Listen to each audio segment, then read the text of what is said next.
Hello, I'm very happy to take part in this congress organized by the Grupo de Investigación Escritoras y Escrituras, which will be held in Sevilla on the 19th, 20th, 21st of May 2022. The title of my presentation is No Wall Between Being a Woman and Being a Person. The theme of this presentation focuses on gender stereotype and machismo and the psychological violence against women as authors. The content of my work can be divided in three parts. The first part is focused on Volevo i pantaloni, ballare cardella, this literary success in 1989. The second part is some reflection of what has come to that author, why she's been kind of forgotten but not forgiven. And then the last part is focused on the path to a violent free culture which can empower women and break the wall between being a person and being a woman. The bestseller by Lara Cardella has favored her being enclosed in the volume Sicilian Female Narrators in the 900. The novel's fame is well known, particularly to 50-year-old readers, and over as the female author sold 2 million copies of her Oscar Mondadori novel Volevo i pantaloni in 1989. At the time, Lara Cardella was only a 19-year-old university student, winning the book competition Cercasi Scrittore, edited by the review Cento Cose. Such an extraordinary event in her early years of her life should have foreshadowed a brilliant career. However, this hasn't come true. Born in Licata on the 30th of November 1969, Lara Cardella has gone through several difficulties to affirm her identity as a female writer.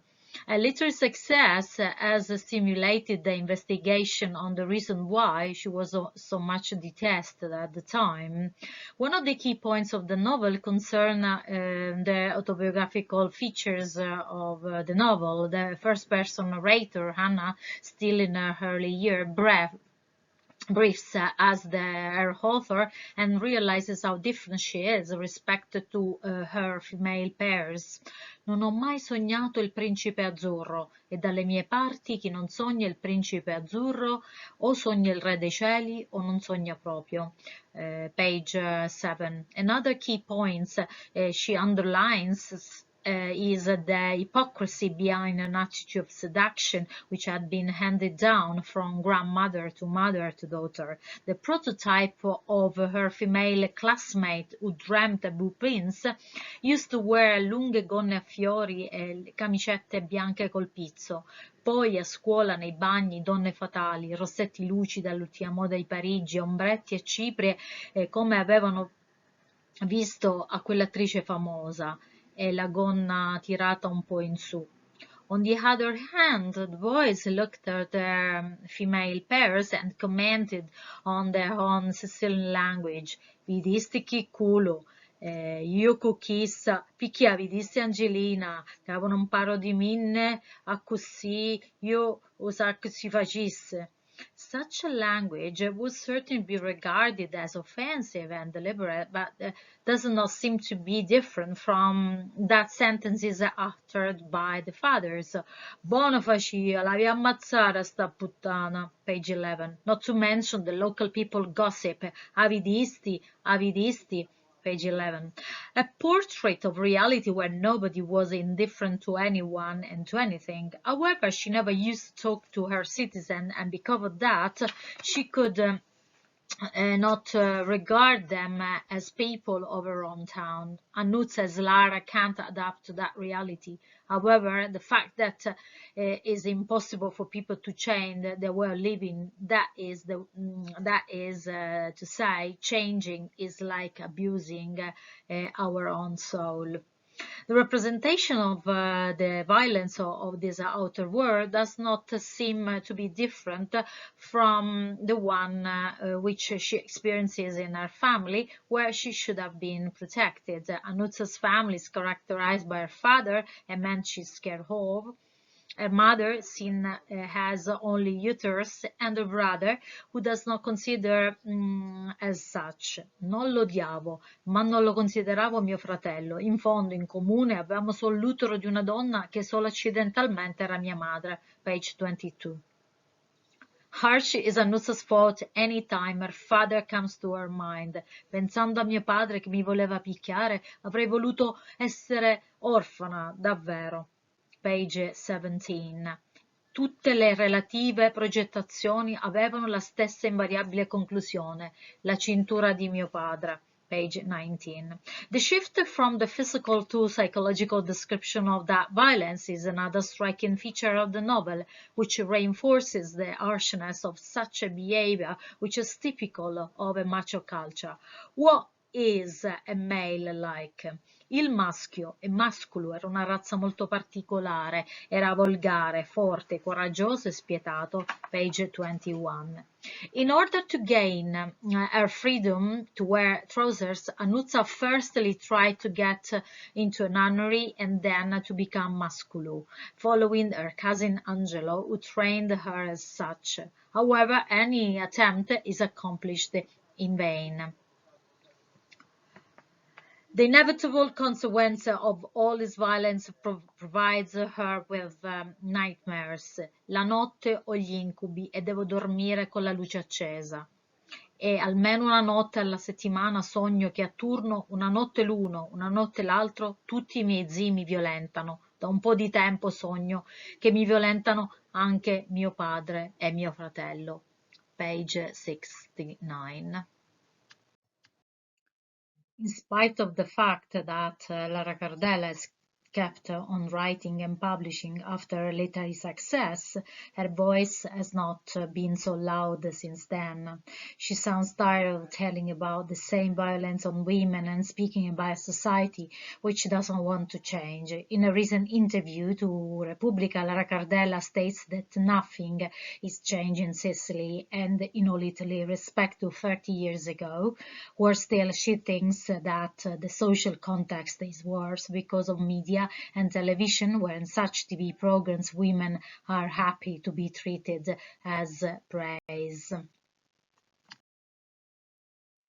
Looking at the Italian literary panorama, we can come across some female writers engaging in denouncing on violence, such as Dacia Marini. In 2012, Dacia Marini published her novel L'amore rubato. She writes about strong women who have a struggle against their fathers, a husband or partner, but never giving in. Story about women who have tackled the own violence of their men, who have wanted to possess them and are incapable of respecting them. Another female writer who has been involved in home violence is Simonetta Agnello Orbi.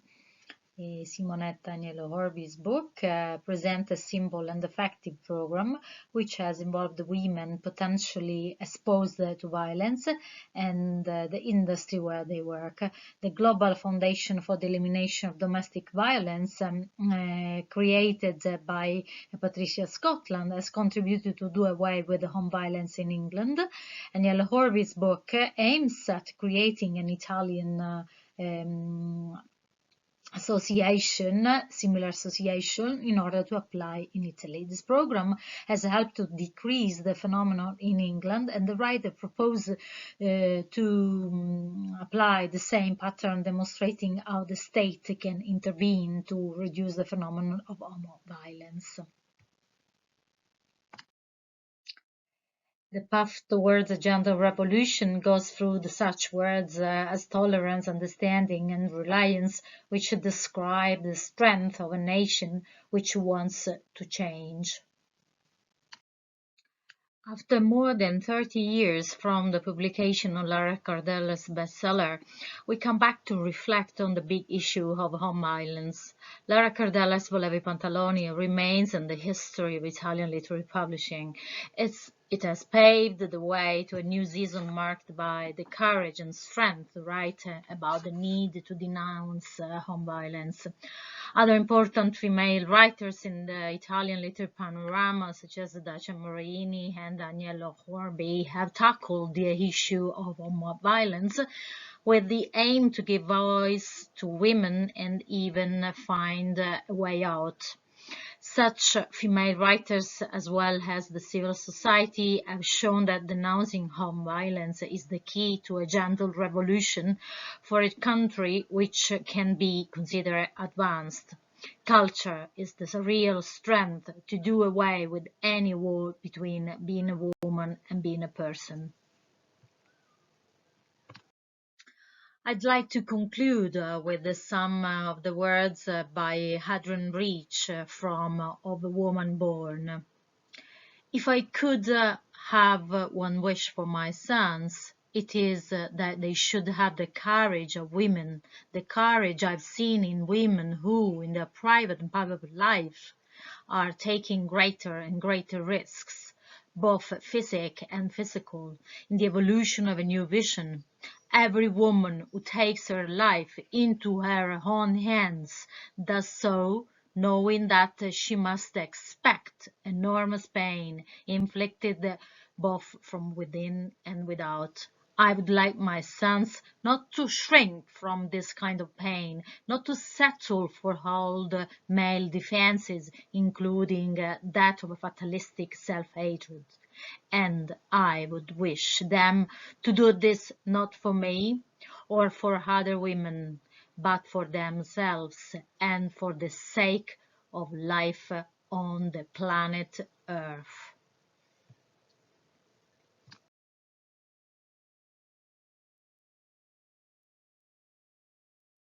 Thank you.